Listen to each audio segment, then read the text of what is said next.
कार्यकर्ताओं को बहुत बहुत मैं धन्यवाद देना चाहता हूँ। उन्होंने पूरा परिश्रम किया और हम लोग भी पाँच साल के अंतराल में जो कठिनाई आए कोविड-19 20 और 21 में, और उसके बाद 23 में जो फ्लड आए, ये डिजास्टर फ्लड, उसके बावजूद भी सिक्किम क्रांतिकारी मोर्चा पार्टी का सरकार ने मन से सिक्किम जनता का काम किया था, इसीलिए हमारा जीत हुआ है। इसलिए मैं जीत का श्रेय संपूर्ण सिक्किम जनता को देना चाहता हूँ। और सिक्किम विधानसभा चुनाव 2024 ने राज्य की राजनीति में एक नई दिशा दी।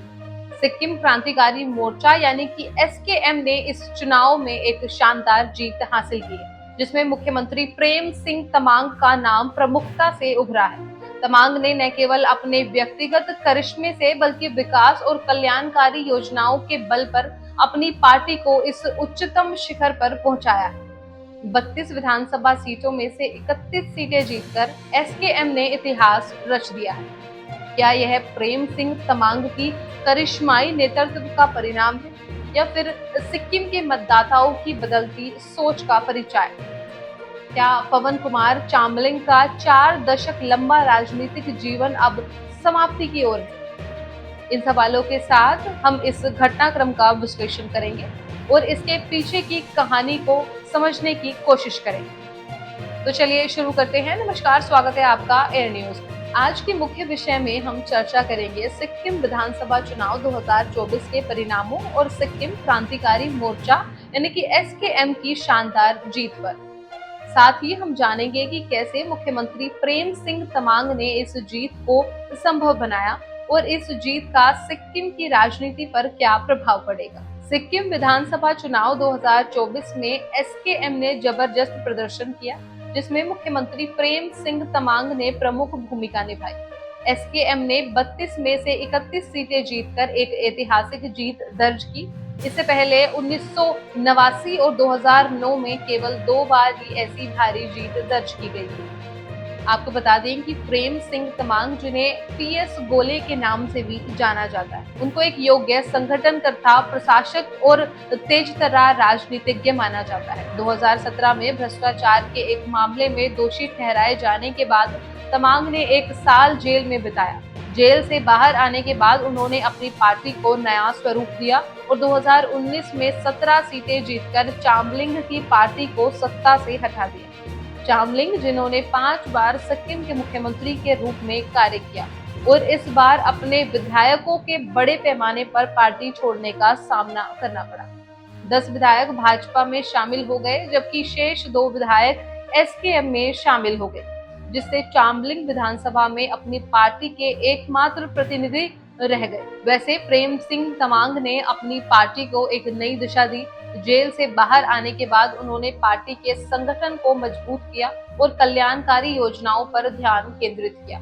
महिलाओं और कमजोर वर्गों के लिए विशेष योजनाओं ने उन्हें जनता के बीच लोकप्रिय बनाया। हालांकि पवन कुमार चामलिंग, जो 5 बार सिक्किम के मुख्यमंत्री रहे, उनको इस बार एक बड़ी हार का सामना करना पड़ा। उनके विधायकों का पार्टी छोड़ना और एसकेएम में शामिल होना उनके कमजोर होते राजनीतिक पकड़ का संकेत है। चामलिंग का यह पतन उनकी 4 दशक लंबी राजनीतिक यात्रा का अंत हो सकता है। एसकेएम ने भाजपा के साथ गठबंधन कर केंद्र से उदार वित्त पोषण प्राप्त किया और विकास कार्यों को लागू किया। हालांकि सीट बंटवारे के मुद्दे पर 2024 के चुनाव में पहले गठबंधन टूट गया, लेकिन एसकेएम की मजबूत रणनीति ने उन्हें भारी जीत दिलाई। आपको बता दें कि प्रेम सिंह तमांग ने 1994 में एसडीएफ की सह स्थापना की थी और 20 वर्षों तक उसके साथ जुड़े रहे। 2013 में उन्होंने एसडीएफ से अलग होकर अपनी पार्टी एसकेएम बनाई। 2014 के विधानसभा चुनावों में एसकेएम ने 10 सीटें जीती। 2017 में तमांग को भ्रष्टाचार के मामले में दोषी ठहराया गया और 1 साल जेल की सजा मिली। जेल से बाहर आने के बाद तमांग ने एसकेएम को पुनः संगठित किया और 2019 के चुनाव में 17 सीटें जीती। तमांग ने महिलाओं और कमजोर वर्गों के कल्याण के लिए कई योजनाएं शुरू की। इससे उन्हें इन वर्गों का व्यापक समर्थन मिला। उनकी कल्याणकारी योजनाओं ने एसकेएम की लोकप्रियता को बढ़ाया और उन्हें चुनावों में भारी जीत दिलाई। बिहार और उत्तर प्रदेश जैसे राज्यों में भी नेताओं के सत्ता में बने रहने के लिए गठबंधन और टूटने की घटनाएं देखने को मिली। उदाहरण के लिए नीतीश कुमार ने बिहार में कई बार संगठन बदला है। उत्तर प्रदेश में भी मायावती और अखिलेश यादव ने समय समय पर गठबंधन की राजनीति की। तो इस तरह सिक्किम विधानसभा चुनाव 2024 ने राज्य की राजनीति में एक नया अध्याय जोड़ा है।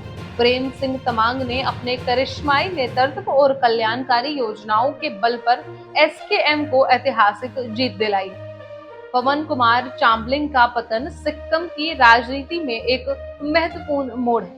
इस चुनाव के परिणाम ने यह साबित कर दिया है कि सिक्किम के मतदाता अब बदलाव के पक्ष में हैं और उन्होंने एसकेएम पर अपना विश्वास जताया है। फिलहाल इस रिपोर्ट में बस इतना ही। इस मुद्दे से जुड़े कोई भी सवाल या अपने विचार आप हमें हमारे कमेंट में लिख सकते हैं और इसी तरह की देश और दुनिया की तमाम खबरों के लिए चैनल को सब्सक्राइब करके बेल आइकन को दबाना ना भूलें, ताकि आने वाले समय में आपको हमारी महत्वपूर्ण वीडियो की नोटिफिकेशन समय से प्राप्त हो सके। फिर मिलती हूँ एक नई अपडेट के साथ। तब तक के लिए आप देखते रहिए एयर न्यूज।